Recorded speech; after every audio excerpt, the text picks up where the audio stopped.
E a novela chama Piastre. Pois é, né, Kalinka? Por onde anda? Como se reproduz?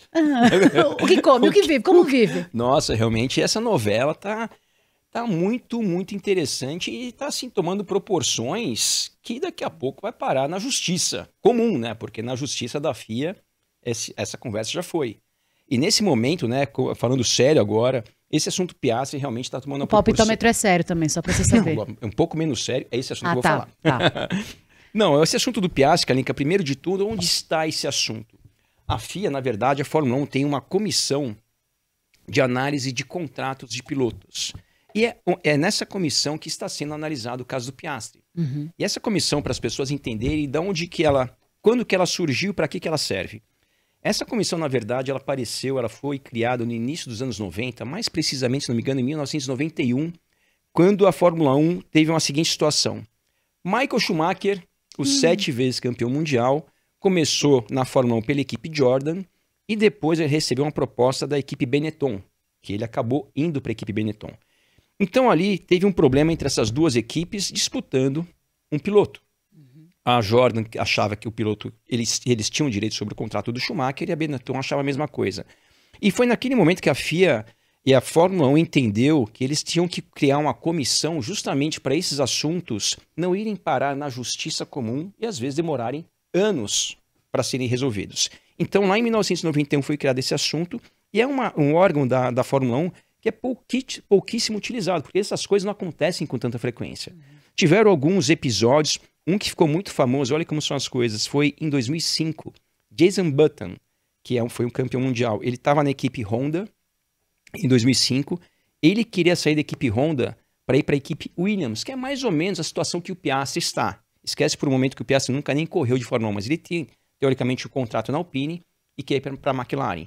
O Button, que estava na equipe Honda, queria ir para Williams. E aí essa situação foi parar nessa comissão de análise de contratos e lá foi decidido que ele teria que ficar na equipe Honda. E olha o que aconteceu no caso do Button. Ele ficou na equipe Honda, a equipe Honda acabou virando a equipe Brown em 2009. Ele foi campeão mundial por essa equipe. A equipe Brown, hoje em dia, obviamente, é a equipe Mercedes, ela virou a equipe Mercedes, ou seja, se ele tivesse feito o que ele queria naquele momento, que era ir para a Williams, que de 2005 para frente, infelizmente, só foi caindo de produção, de resultados e tudo mais. Então, graças a essa comissão e contra a vontade do Button, ele acabou ficando num lugar que lhe deu um título mundial. Mas, para finalizar, é lá que está sendo analisado a situação do Piastri.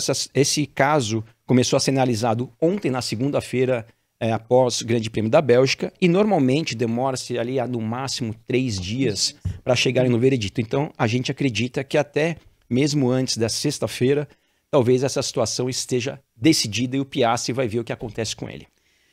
Rapaz, mais um capítulo para nossa grande novela.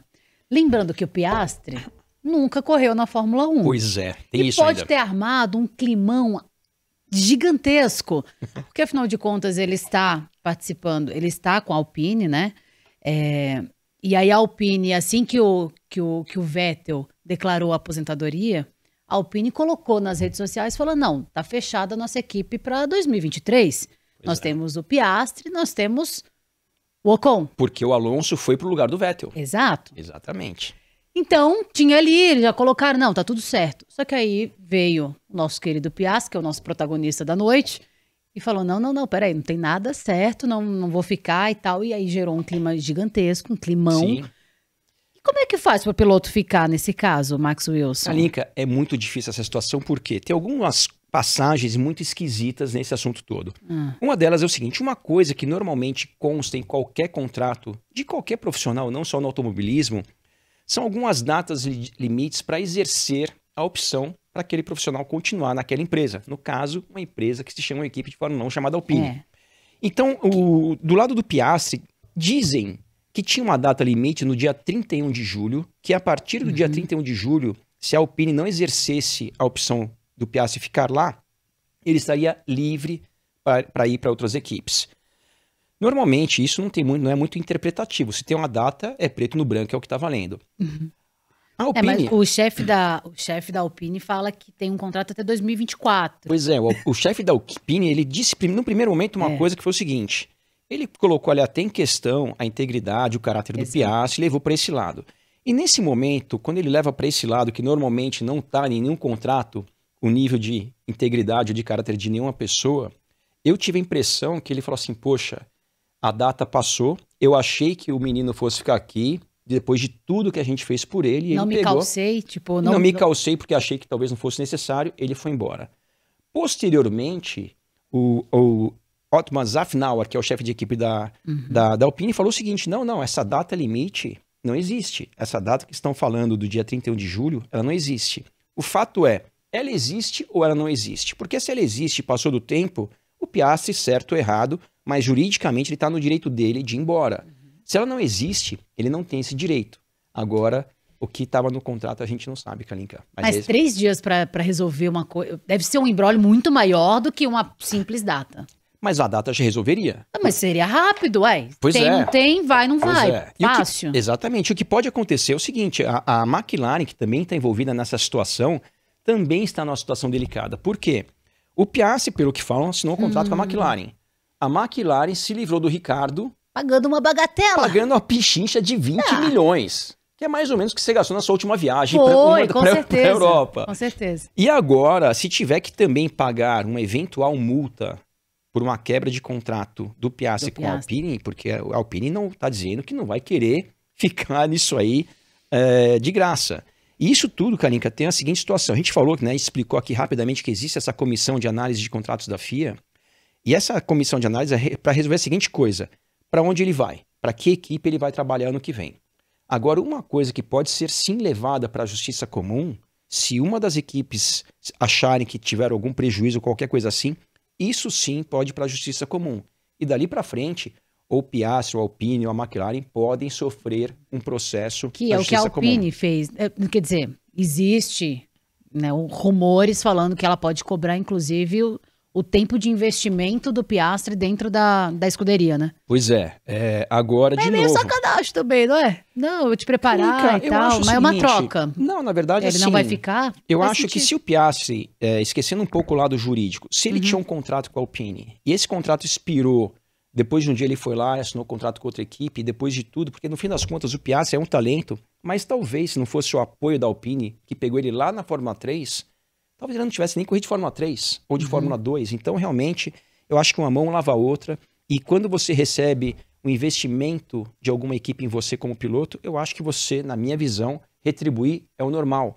E até mesmo nesse sentido, quando muitas pessoas falam assim, não, o chefe de equipe da Alpine comeu bola, não deveria ter deixado passar a data. Caso isso tenha acontecido, Kalinka, na minha visão, eu nem culpo ele. Porque realmente algumas coisas você não espera que vá acontecer. Se você está dando a oportunidade para alguém, se é que isso aconteceu, você investiu, você colocou o Piastri para andar de Fórmula 1, isso tem um custo, não sei o quê e tudo mais. Dali para frente, esquece um pouco o papel. Tem o papel, mas tem a conduta. É que a gente não sabe o que está acontecendo lá dentro. Assim, vou fazer agora advogada do Piastri, mas assim, vai que ele não tinha clima nenhum, que o clima era péssimo para ele ficar lá dentro, que ele não era valorizado. Assim, se você for olhar para um outro lado do piloto, assim, pô, eu quero ser valorizado, ninguém me olha, ninguém... Tudo isso né? pode então, estar acontecendo. Existe Só outro que, lado. Mesmo com o clima, tem duas coisas. A Alpine mesmo perdeu... com o clima, agora azedou de vez. Não, azedou. E tem duas... A Alpine até esses dias tinham 2 pilotos que ela achava que os 2 iriam continuar. Lembrando que o Piastri não era para correr na Alpine. O Alonso era para correr. Exato. E tem maneiras e maneiras de você terminar uma relação profissional. Ou qualquer tipo de relação. Então, o que a Alpine está dizendo é o seguinte. Que o Piastri... Quando o chefe da equipe da Alpine falou que ele ia andar de Fórmula 1 no ano que vem na Alpine, ele agradeceu e falou, poxa, obrigado. E no dia seguinte, ou já tinha um contrato com a McLaren. A mesma coisa ele diz em relação ao Alonso. De novo, não estou afirmando que é verdade, mas é o que ele está falando.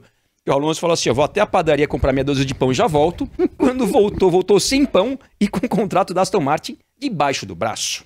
Então, enfim, é o que dizem. De novo, nós não estávamos lá. Você não estava lá? Não, graças a Deus não. Eu odeio confusão. Você gosta de passar um pano, que a gente sabe.